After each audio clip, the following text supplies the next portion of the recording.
최근에 이제 금융시장에서 눈에 띄는 변화가 있는데 바로 이 달러가 약세를 보이고 있다라는 겁니다. 달러가 좀 이제 이 번호 키고 그리고 이 달러가 그래도 계속 강세여가지고 우리한테 불편함을 계속 줬던 게 사실이죠, 그죠? 근데 달러 인덱스가 100을 깼습니다, 드디어. 요 밑으로 여기가 100이거든요. 요쯤이 100이에요. 깨고 100 밑으로 내려갔어요. 요새 아무래도 뭐 연준이 뭐 긴축을 뭐 두 번 더 하니 뭐니 뭐 이런 뭐 매파적인 이런 스탠스의 이야기가 분명히 더 많은데도 불구하고 달러가 약해졌죠, 그죠? 그러니까 왜 그랬을까 싶은 건데 아무래도 최근에 이제 물가 얘기 좀 드렸었죠. 소비자 물가, 뭐 생산자 물가 이런 게 이제 둔화된 게 그 이유가 아니었을까라고 생각을 합니다. 물가 지표는 열심히 봐야 된다라고 말씀을 드렸죠. 근데 이게 보면 결국은 물가라는 게 떨어지는 쪽으로 이제 시장 방향성이 있는 것처럼 보여지니까 그럼 시장도 이걸 보고서 이제 생각을 하는 거죠. 야, 근데 뭘 물가가 이렇게 또 떨어지는 게 금리를 인상해서 물가를 떨어뜨린 거잖아요. 근데 이렇게 잘 떨어지고 있는데 굳이 또 뭐 그렇게 뭐 두 번씩이나 더 금리를 올릴 필요가 있을까라는 의문이 생기는 거죠. 그러면 이렇게 물가 압력이 점점 약해지니까 물가 압력이 약해지면서 야, 굳이 그렇게까지 금리 인상이나 뭐 긴축을 더 세게 안 해도 될 것 같은데 라고 하면서 이제 이게 결국은 달러도 약하게 좀 만드는 걸 거고 그죠? 그럼 이 달러가 약해진다라는 거는 이제 불안해서 달러를 사는 경우가 많았거든요. 그럼 이 불안한 시장이라고 생각했던 그 마음도 달러가 떨어진다라는 건 많이 누그러지는 게 아니냐라는 생각을 하게 되는 거죠.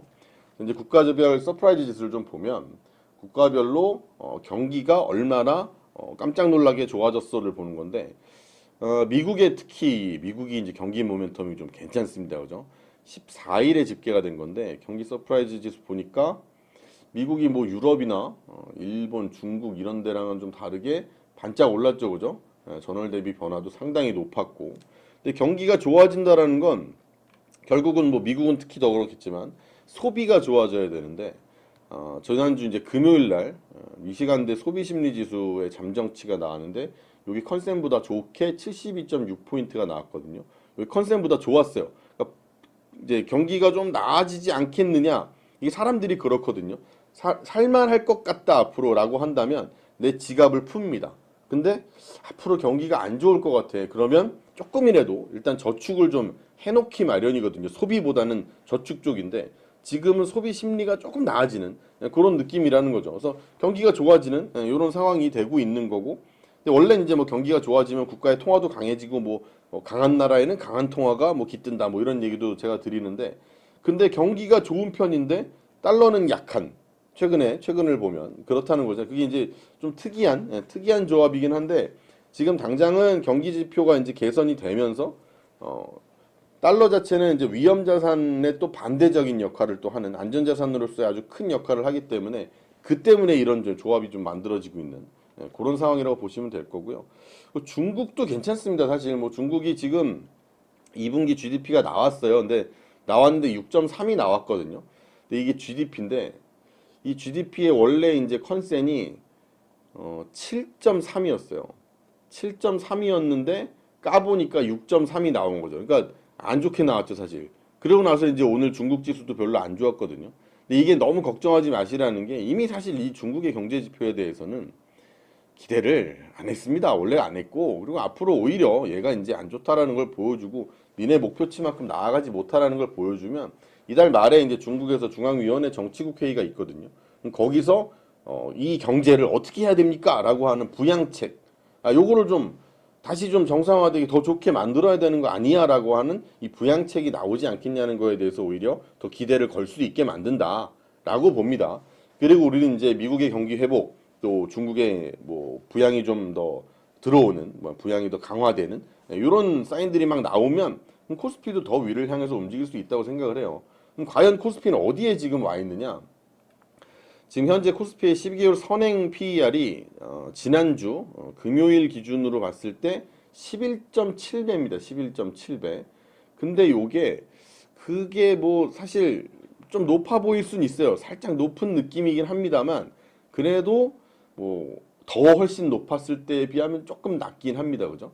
이게 그래가지고 정말 막 상승 이런 국면에서는 PR 배수가 이런 막 12배, 그죠? 심지어 뭐 14배, 뭐 이럴 때까지도 간 적이 있었단 말이에요. 근데 지금 당장은 이제 11배 좀 넘어가고 11.7배 이렇게 되니까 거의 12배 가까이 되니까 야, 이게 너무 좀 이제 고평가 느낌이 아니냐라는 게 있긴 합니다만 근데 이게 고평가 논란을 잠재워 줄 수 있다라는 건 뭐냐면 제가 요새 말씀드린 것 중에 코스피 기업들의 선행 EPS, 그러니까 앞으로 그 우리나라 코스피에 상장이 되어 있는 기업들이 돈을 얼마큼 벌까요를 예측을 해봤을 때 그 예측치가 올라가고 있다고 그랬나요? 떨어지고 있다 그랬나요? 올라가고 있다는 얘기를 몇 번 드렸었단 말이죠. 그럼 결국은 이게 프라이스를 가격을 EPS 이익으로 나눈 거게 이제 PER이란 말이죠. 그러니까 밸류에이션 우리가 얘기할 때 여러 가지가 있겠지만 그 중에서 이제 제일 쉬운 게 PER이니까. 그럼 밸류에이션은 어쨌든 가격이 이익의 몇 배입니까란 말이에요. 그래서 한 주당 가격을 그러니까 이 시총이라고 하면 시총을 그냥 이익으로 나누면 되는 거고. 그럼 그렇게 따져보면 시총이 어쨌든 지금 뭐 얼마가 됐든 이 이익이 올라가는 과정에 있다라고 한다면 지금 이익이 올라가고 있다고 했잖아요. 그죠? 그럼 이 전체는 P를 EPS로 나눈 값이고 EPS는 분모니까 분모가 커지고 있다라는 건 결국 얘는 작아지고 있다라는 뜻이 되거든요. 결국은 전체적으로는 작아지고 있는 거예요. 그러면 PER이 떨어지는 거니까 밸류에이션 부담은 낮아지는 거거든요. 그렇죠? 이거를 항상 기억을 좀 하셔야 됩니다.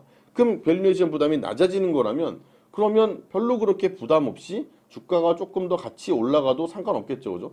얘도 올라가고 얘도 올라가면 PER이 움직이지 않을 테니까. 그죠? 그러니까 주가가 좀 더 올라도 되는 편안한 상황이 EPS가 올라가면서 만들어지고 있다라는 거예요. 그래서 결론적으로 지금 뭐 전체적인 불확실성은 뭐 작년이나 또 올해 연초에 비해서는 확실히 좋아졌습니다. 확실히 완화가 됐고 또 밸류에이션 부담 같은 게 많이 경감이 되는 상황에서 시장에 대해서 그렇게까지 고민하실 필요는 없다고 생각이 좀 들어요. 특히 이제 우리 증시는 외부 요인에 굉장히 민감하죠. 그죠? 막 뭐 미국에서 뭔 일 터져도 유럽에서 터져도 중국에서 터져도 우리는 항상 불안해 하는데 이 대외 악재라는 게 해소가 되면서 코스피의 레벨이 더 높아질 수 있다라는 건 당연한 거잖아요. 그죠? 그러니까 이제 한편에서는 뭐 경제 불안 이런 것들이 많이 진정이 좀 됐으니까 좀 내부적인 기업 실적에 좀 더 집중을 하시면 어떨까 싶은 거고 그 집중하는 것 중에서 뭐 자동차 얘기도 들었고 IT 얘기도 들었고 뭐 2차 전지야 워낙에 이제 저희가 또 보고 있는 산업이긴 하니까 근데 그런 실적적인 측면에서 자동차 IT 하드웨어 뭐 이런 것들을 좀 주목할 필요가 있다라는 말씀을 좀 드리는 겁니다. 그래서 이제 반도체 얘기를 두 번째 이야기로 넘어가서